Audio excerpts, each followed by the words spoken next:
What is up, guys? I'm going to show you a quick enhancement to Aaron's Unity 5 tutorial animation control.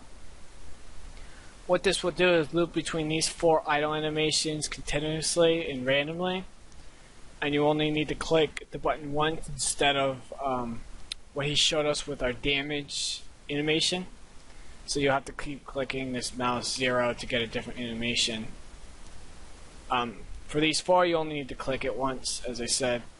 And it'll keep looping through this, so it's pretty useful. You can use it for different situations. So first off, we're going to go to your player, go to your player controller, and you're going to create a new boolean called idle, and then you go to your transitions, and you're going to create the condition idle, and you're going to set it to false. So when idle is false, it'll loop right to wait your beginning animation. So now you want to go into our script, player.cs, and where our variables are, you're going to type in private bool idle, which is referencing our boolean idle. Then you go to your void start, and you're going to make sure idle is false on start, just in case you happen to, when you're testing this out, click idle and then go into the game.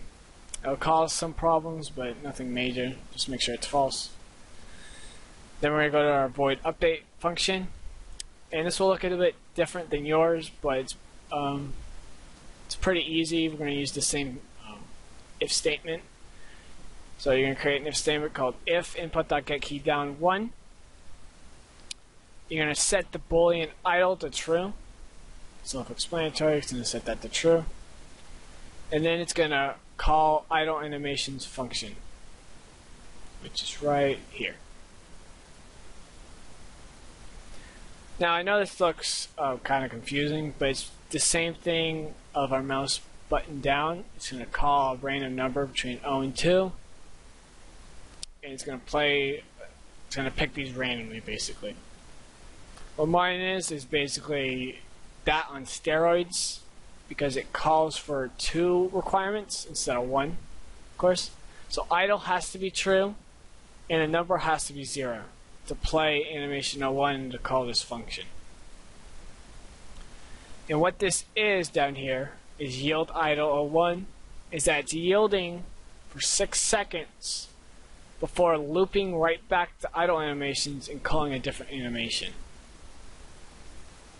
And as you can see, I have 3 of them. They're basically the same code except for the amount of seconds it's waiting, because each of these has a different animation play time, and you don't want it to wait for longer than the animation, or the animation will start, it will basically loop in itself and then it will change mid-animation, so it won't be as fluid. So you will need to have 3 of those yield idles. Alright, now this code is not perfect. As you can see, I'm still a novice and I'm still learning. But you'll see the problem here. When I start this, when I start looping, as you see, it started on wait 01. Kind of ironic that I went to wait 02 instead of randomly, but you have a 25% chance.